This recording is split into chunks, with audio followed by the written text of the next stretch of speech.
The big question you need to ask yourself every day is, do I own a job or do I own a business? And unfortunately, the majority of contractors out there own a job. That's right, they're a slave to their own business.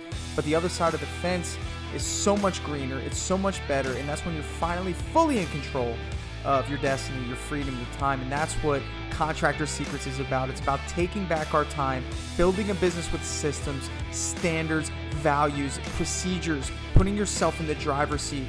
And that's what it's about. So I'm excited. I'm happy to have you here. Let's dive into the Contractor Secrets podcast. What's going on, guys? Welcome to part 3 of our systems podcast episodes. And I want to talk to you a little bit about production and developing a system of production in your business. Now, a lot of you guys out there do not have a system for production. I'm going to give you the best way to begin one. It starts with the letter N and ends with the letter O. No. Say no. And I don't mean turn down work. I mean, be focused on what you're good at. Now, in the painting business, I talk to contractors about, what kind of services they offer. Yes or no, answer this silently. I know it's hard to communicate back with me because you're listening to this. But if you do commercial work, residential work, you paint cabinets, new construction, you do apartments, that right there, I just listed 5 different types of businesses. And when I bring that up to somebody, they're like, oh yeah, I guess you're kind of right. Why? Because you can have a very successful cabinet coating company. You can have a very successful new construction business. You can have a very successful residential painting business. You can have a very successful commercial only business. And you can have a very successful apartment flipping business. Okay. All of these are different ways to paint structures, but they come with a different set of standards, a different type of customer, a different type of, set of pricing. It's all different. Okay.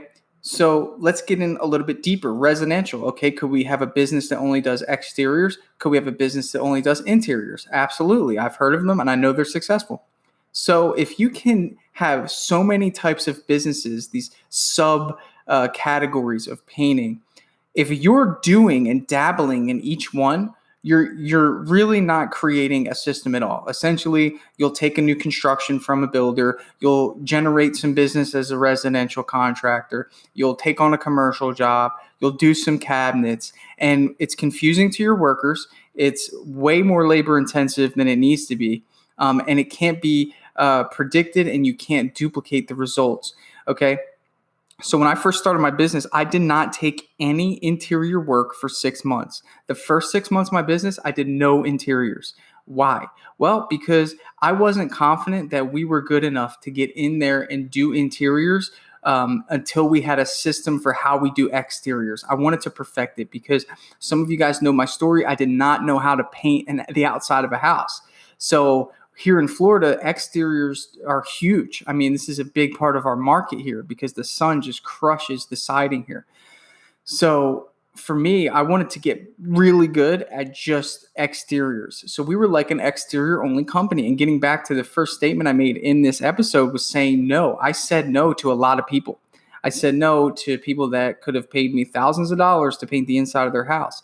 And the reason why is because I was focused on my goal. And my goal was I want to make sure that there's no question about how we do exteriors. Now, let me break down what that system looks like for us so you can understand.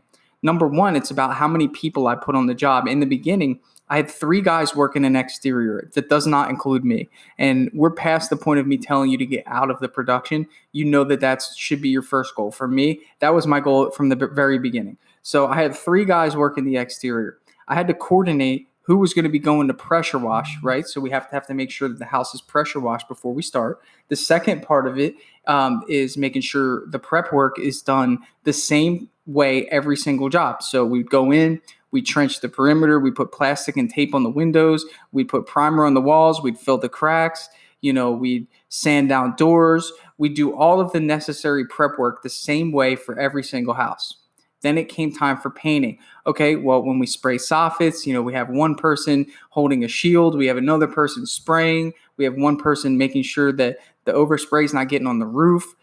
This was very beginner, but it was also a system. And we did this system so much that when I left the job to go do estimates, the guys kept my system.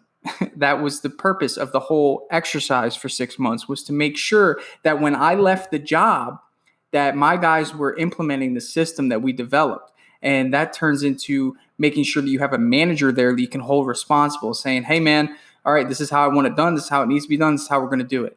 And part of your production is understanding that you also have to be a leader in a sense, where you have to be comfortable delegating tasks to people. Same deal with, let's just say, picking up paint in the morning. Who's picking up the paint, right? That's a system. Who's going to be greeting the homeowner in the morning? That's a system. Who's going to be walking around with the homeowner at the end of the job? That's a system.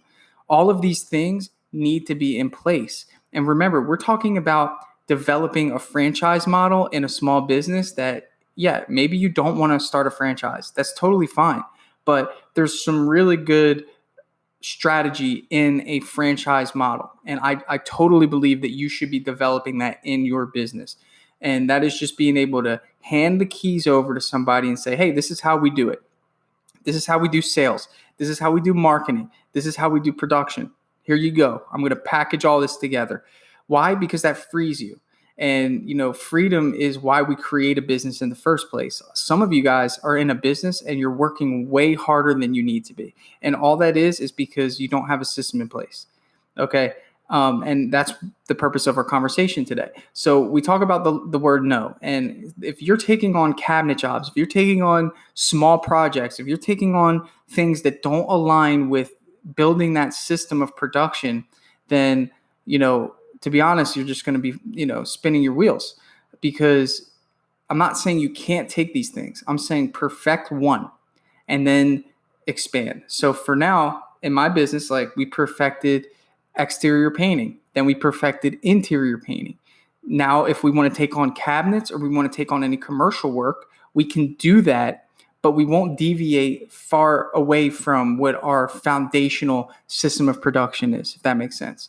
So thinking about your business and how you're doing things, what jobs are you taking that's straying you away from creating that simple system in your business that you can delegate the same tasks to give your manager a set of things that he needs to do, but you're also giving your employees and your laborers the ability to get really good at one thing.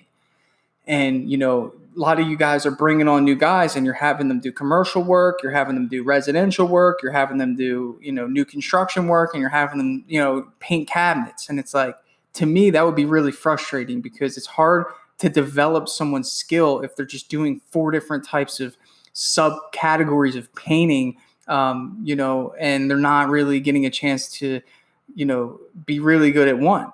I have a really good friend of mine who I'd really like to have on this podcast. You guys will get to, hear about his story. And he has a cabinet coating company, and, that's all they do. They won't paint insides of houses. They won't paint outsides of houses. And they're very successful because they have a system. They have a shop. They have a system of production, how they get the doors, how they, who's in charge of, prepping, who's in charge of spraying the doors at the shop. Like, it's such a system and it works great. And now he's in a position where he just needs to generate the leads, sell the jobs, and the system of production takes care of the rest. And that's where you should be in your business. You should not be a slave to each one of these areas of business. And here's where I'm going to wrap up this little 3-part mini series, where I really help you guys understand that you really need to get yourself in a position where you can, like, not go to work for a week and your business still operates. And when you get to that point, you've made it. And I want to really help you understand that until you start zeroing in on each area, just these 3 areas for now: marketing, sales, and production. Find that system of marketing that develops you a consistent lead flow, that is putting yourself in the position to acquire new business. Okay. Being on the highway. We talked about that system of sales, from acquisition to retention, being able to get someone from a lead to an opportunity, to sit in front of somebody, to have a good, solid presentation, to have structured pricing, okay, to have a solid phone greeting, and a CRM, guys. We talk about a CRM. That's elementary in your business. And then the third part of it is the last part. We talk about production. Stop grabbing all these different areas of work and just focus in on one.